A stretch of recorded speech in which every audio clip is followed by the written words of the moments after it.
luan një rol shumë të rëndësishëm në organizmin e njeriut, në radhë të parë në metabolizmin e këtyre produkteve ushqimore, qoftë në metabolizmin e proteinave, karbohidrateve apo edhe të lipideve. Dhe në qoftë se ne, tu e pas parasysh se tash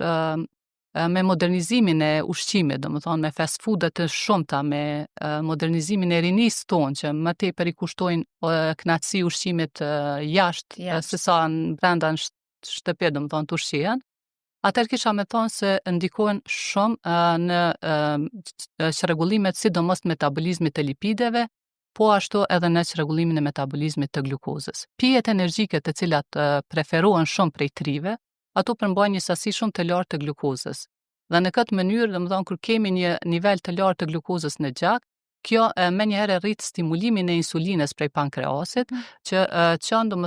deri në një insuficiencë nëse mirën një kohë të gjatë pankreatike, e në këtë mënyrë pas një kohe edhe prodhimi I insulinës vjen e paksohet, ose kemi një rezistencë ndaj insulinës tek ta persona.